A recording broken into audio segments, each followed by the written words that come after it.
This is Rogue Wing, Coraline, or Helen RD over at Starship Modeler. Welcome to the workshop.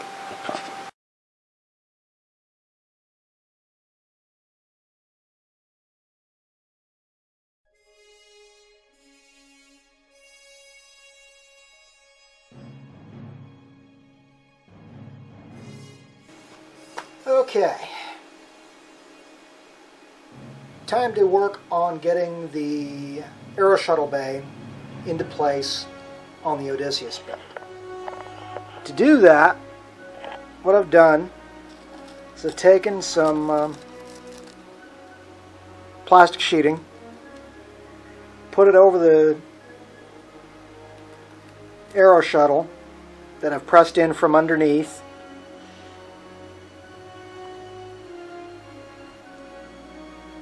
and taped into place.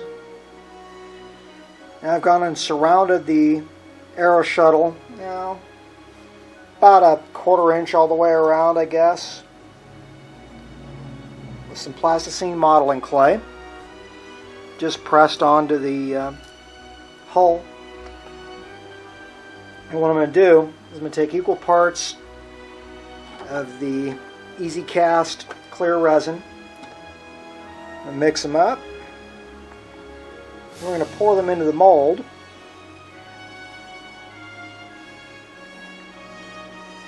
The reason I'm using the clear resin is so I can light the inside of the bay without having to drill or get really fancy. Stir this up real quick. But now that I've got it mixed up, go ahead and pour it in over the plastic. Big thing is to make sure I get the entirety of the Aeroshuttle covered. Figure I will deal with any bleed-offs or run-throughs when I pull the Aeroshuttle out from underneath it. I'm also not worried about the plastic being an exact mold, mostly on the grounds of it doesn't need to be. Now, what I'm going to do here to facilitate the lighting is I'm actually going to take some 3mm LEDs, which I probably should have sanded and haven't yet. I want to sand them to help disperse the light.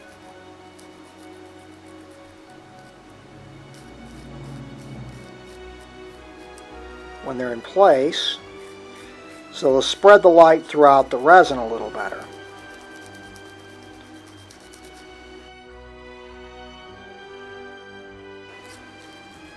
Alright, those are 2 yellows, which go right in the middle here, and it's basically just, oh shoot, they're not going to want to sit right. So what we'll do is we'll position them about where I want them and leave the leads hanging over the edge of the clay. Now, based off the illustration that I found on the Memory Alpha Star Trek Wiki, apologize for sanding while I'm talking, but like I said, I really should have had these ready to go, and I didn't. I'm using an illustration I found on the wiki as a gauge to how the bay would look during an actual launch, and I freely admit I'm making up a lot of it as I go along. But I'm using the 2 yellows in the middle, then I'm using the 3 reds I've got here, again 3mm, to help disperse the light. But the illustration showed a, let's flip that around so the leads are going in the same direction all the way around. Leads show not the leads, but the picture showed a red perimeter light with what looked to be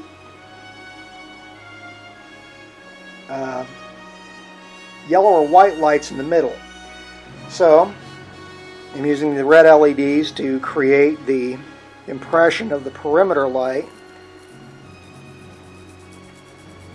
setting them basically toward the ends of the wings, and I'll set this one toward the nose, while those two yellow ones sit more toward the middle of the ship.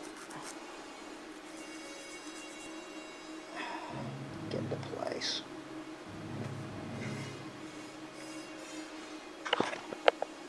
Let's take a little closer look at what I've got going there. Can't really see the LEDs all that well right now, and of course I don't want to move the assembly. Let's move those more toward the back of the ship here.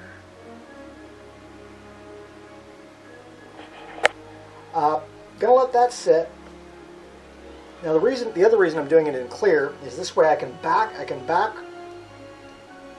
coat it with black or silver. Actually, I'll probably back coat it with silver and then black to help reflect the light into the resin. And then I can paint the underside with black or metallics or a combination of both to give the impression of the bay actually being in there and giving me certain areas to allow the light through. Greetings. When last we left, I just poured the resin for the Aeroshuttle bay. I screwed up.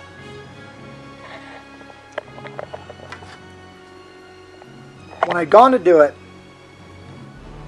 I'd put the plastic through and taped it to the taped over the bottom, and wound up with something substantially less than a watertight seal. You can see some, you may or may not be able to see it, but basically what I wound up with, I went to check on it and noticed that the level had dropped tremendously on my resin. As it turns out, it had dropped tremendously because it had all run out the bottom. So, using some denatured alcohol, was able to clean the resin residue for the most part off the bottom of the ship, as well as off the inside where it was coating pretty thoroughly, except in here. So, we're going to try a new method tonight and see how that works. I'll keep you guys posted. Okay, so now we're going to try things a little differently. Instead of putting the lining in from underneath, I'm going to go ahead and put it over the top.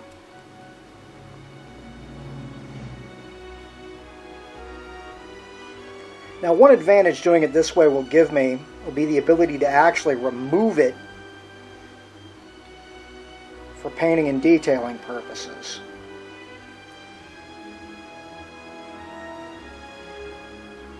Full of air bubbles, but at this point I don't really care.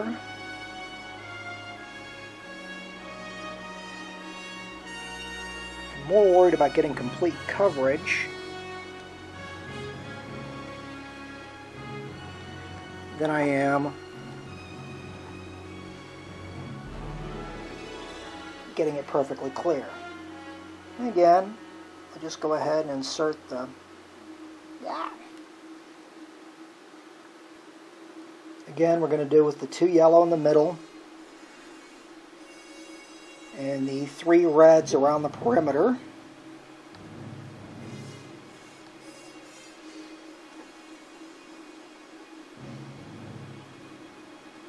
At least this time you're not listening to me sitting here watching me sand these.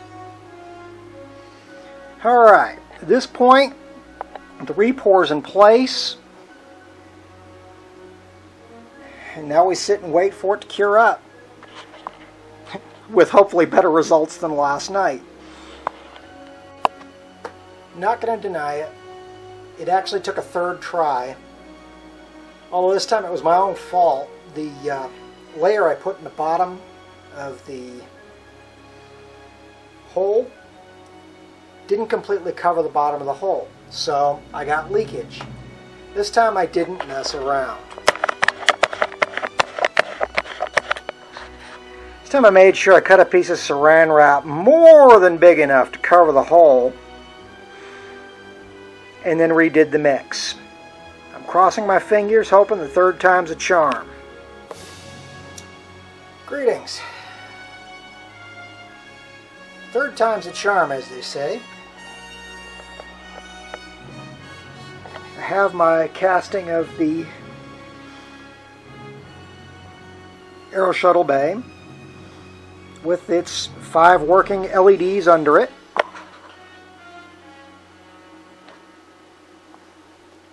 Kicks out a lot of light right now, but I intend to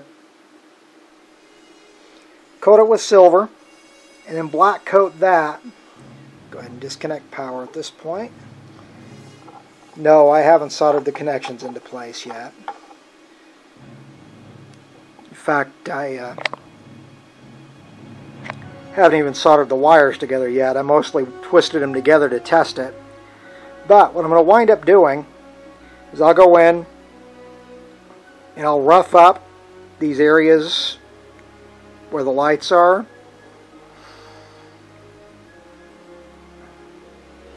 And then I'll mask them off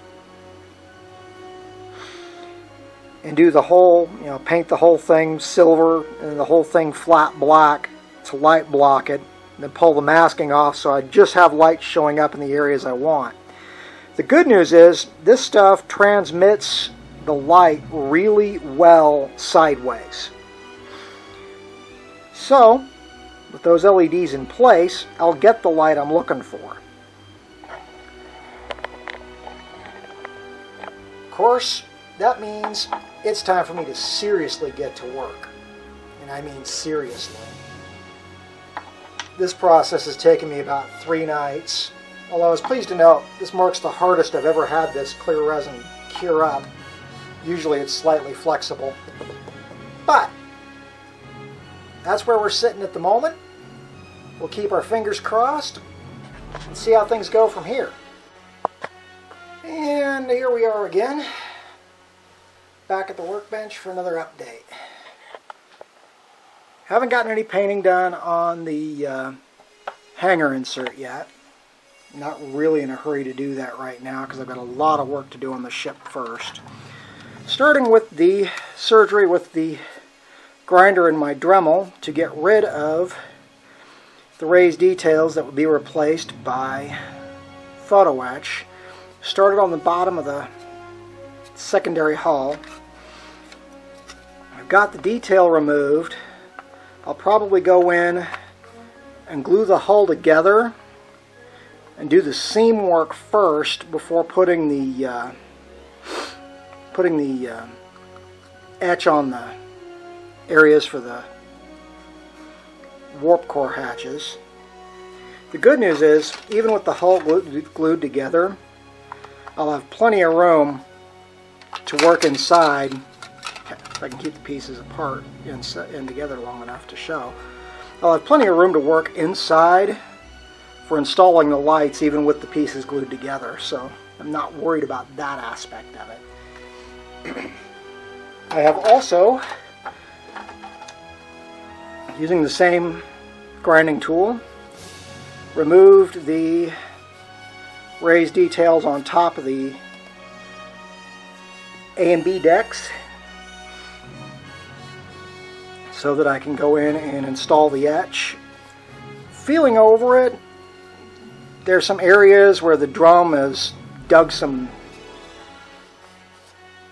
divots into the surface, so I'm going to probably take a flat file to it and see what I can do about smoothing it out a little.